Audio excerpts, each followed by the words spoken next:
Hey, everybody, welcome back to the podcast.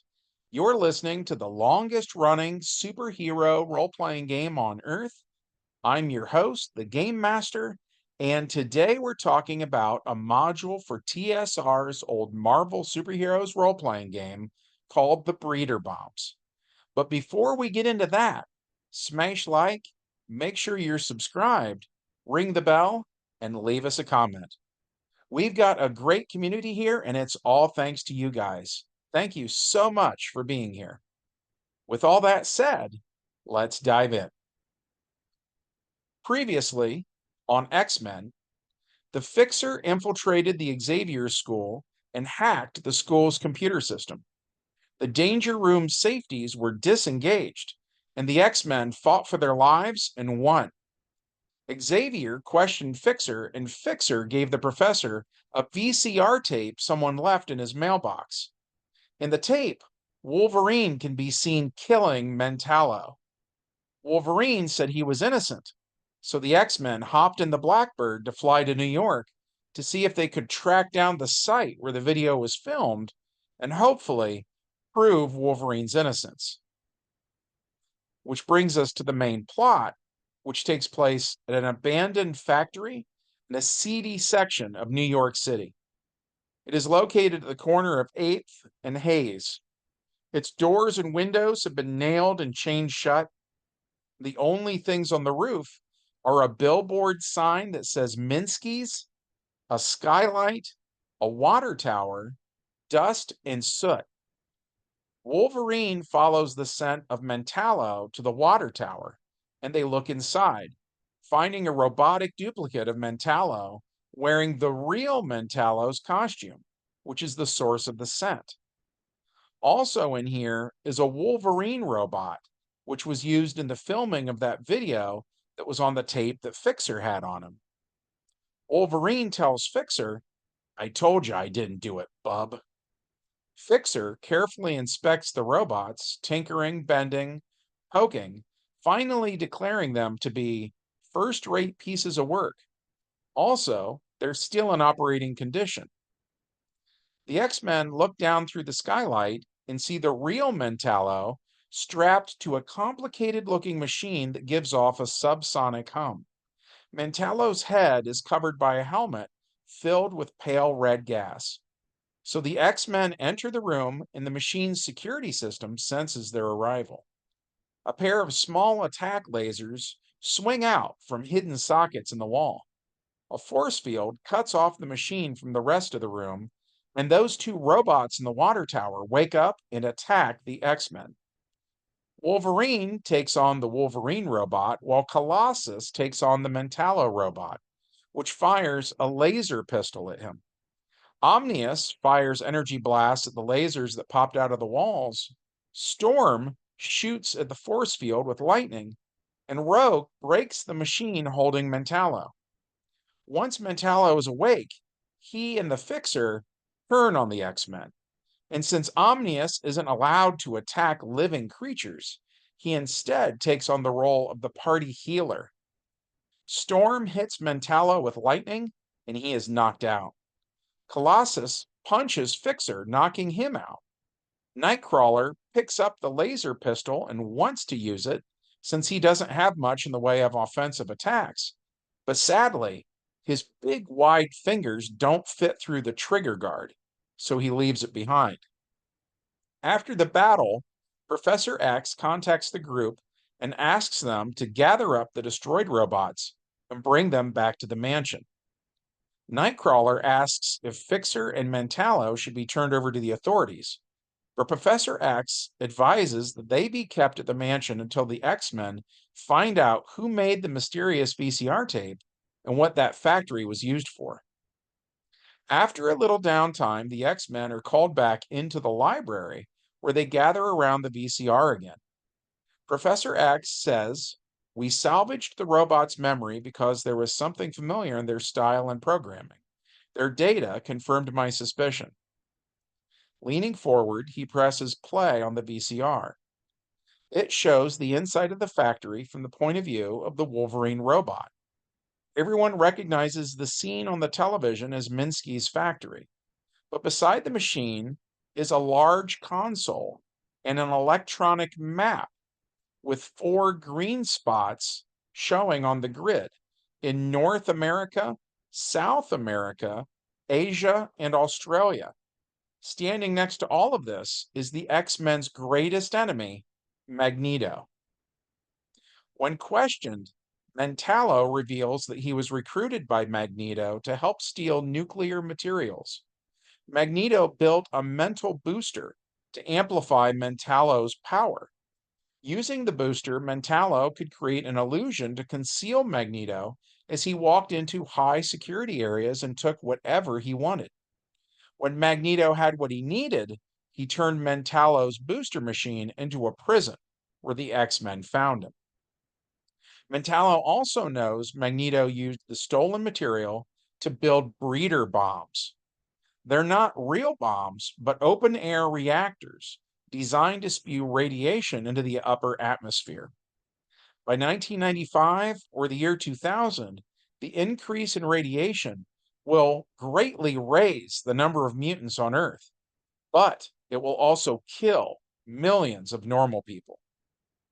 Professor Xavier has deduced the exact location of the first device on a United States military reservation in the Colorado Rockies. He and Omnius can install on the Blackbird a special device that can locate Magneto's device within a 10-mile radius.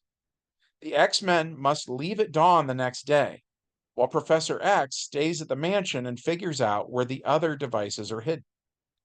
And so, Professor X and Omnius install the new device while the rest of the X-Men get some sleep. Then in the morning, once the machine is functional, the X-Men suit up and head out. They activate the Shi'ar cloaking device on the Blackbird, since the X-Men are not on the best of terms with the United States government. Flying over the area indicated by Professor Xavier, the Blackbird's detector locates the first device in a mining town in Western America inside the boundary of Denning Military Reservation. The Blackbird touches down without incident outside the town. Omnius subs power duplication for the ability to detect radiation, and the heroes walk towards a building marked D. When Omnius gets close, a mix of salt, rocks, and gravel zips by his head. A crackling, reedy voice shouts out, "That's a warning shot! Come any closer and I'll pepper your government hide. This doohickey is mine, and no army types are gonna take it away." This is Augustus Hickman. He's a prospector, miner, and reclaimer of lost goods who's been tramping through these hills for 50 years. In that time, he's never found anything like this huge gleaming piece of machinery, which he thinks will fetch a pretty penny once he sells it for scrap. So he's not about to give up.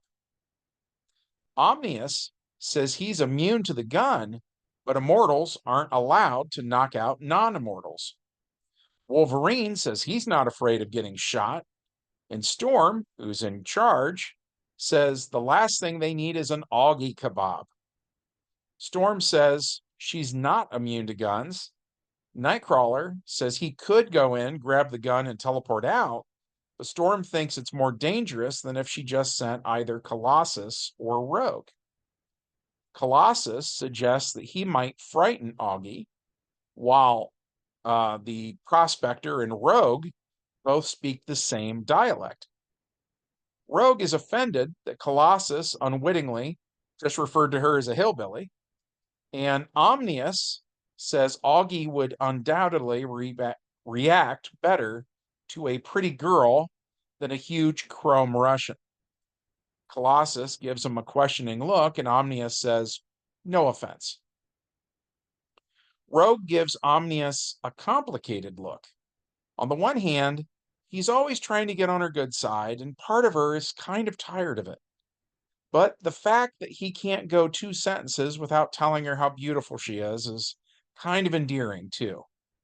So she says, "All right, I'll go talk to the old coot, but I don't want none of you saying that I talk like that ever again. You hear now?"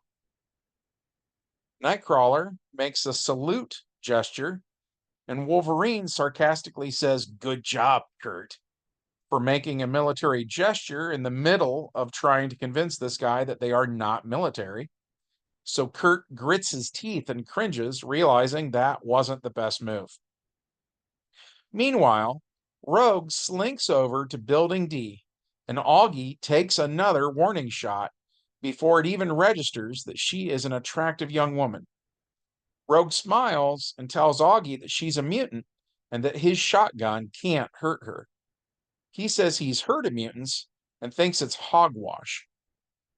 She gestures to herself and asks how many soldiers dress like her. And Augie says she ain't ugly enough to be an army gal. She tells him that the machine is dangerous and they're here to destroy it.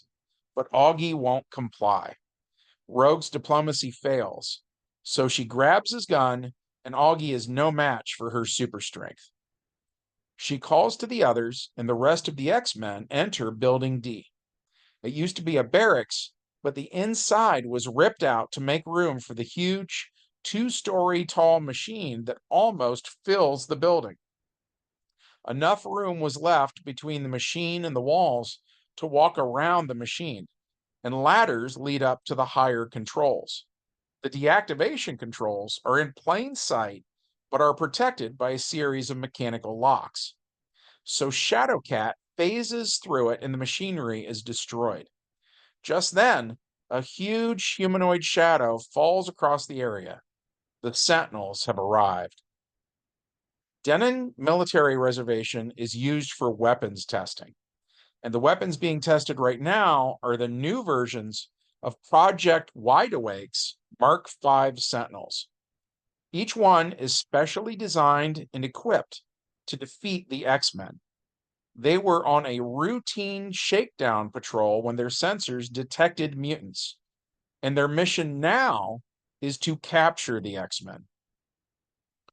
The Type A Sentinel was designed to stop Kitty Pryde. A low-intensity force field surrounds the Sentinel, increasing its body armor by 1 rank.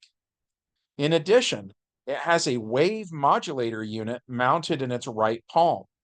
This unit can speed up or slow down atoms, forcing Kitty back into phase for 1 round, making her easier to capture.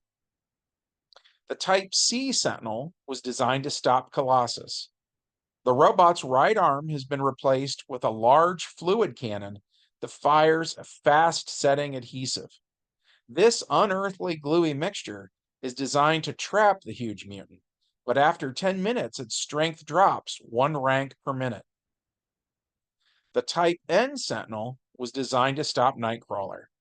It has fast-tracking radar, boosting its intuition to remarkable. Besides standard weapons, it has heat-seeking missiles that hone in on Nightcrawler's bursts of brimstone. These missiles are filled with an incredible potency knockout gas. The Type O Sentinel was designed to stop Omnius. Knowing that Omnius got his powers in the D&D worlds, the military made a pact with Dormammu, who in turn provided them with a mysterious material called Baka. Baka are living objects created by immortals of the sphere of matter. They may be shaped as anything: walls, doors, chains, cages, etc., so long as they have a volume of no more than 1 million cubic feet. They are as strong as reinforced diamond, so they're quite resistant to damage. And most Baka are black. Baka have no natural movement abilities and do not think. However, like other constructs, they understand the words of their makers and will obey them. Baka are completely immune to magic cast by mortals, and they only take minimum damage from mortal weapons and attacks. The Type R Sentinel was designed to stop Rogue. As a robot, this Sentinel is naturally immune to Rogue's power stealing. The Type R's right hand can fire a fiber of monstrous material with remarkable agility to a range of 3 areas. If the cable hits its target, It tangles around the target and has the same effect as a grappling hold. It causes 20 points of damage per turn and is anchored to the Sentinel's palm. The Type S Sentinel was designed to stop storm. This robot has surface sensors wired to internal batteries, letting it absorb and store electrical attacks and fire them back at its attacker on the next round. As a side effect, this Sentinel has monstrous resistance to any electrical attacks. The Type W Sentinel was designed to stop Wolverine. The metal tendrils within this Sentinel's right hand are made of adamantium. The joint at the base of the tendril is steel. The tendrils are electrically charged to deliver 30 points of damage per round until the target is unconscious. The X-Men fight the Sentinels and lose. Omnius, in particular, is beaten into a coma by the Baka Sentinel, because Baka is to immortals what kryptonite is to Kryptonians. Which brings us to the epilogue. A government press release accuses mutant outlaws of invading a top secret testing ground, destroying experimental weapons, and leaving behind deadly radiation generators. The captured X-Men are tried without a preliminary hearing. The trial is held one day after their capture. Professor Xavier hires Matt Murdock to defend the X-Men, and they're placed under constant observation by tons of armed guards. In their cell, Rogue strokes the hair of Omnius, wondering if he'll ever wake up. And that was part 2 of the breeder bombs. We thought this one was interesting. We hope that you did too. If so, as always, hit like, subscribe, ring the bell, and leave a comment. From all of us at the longest running superhero role-playing game on Earth, we hope you have a good one, and we'll catch you in the next adventure. Bye.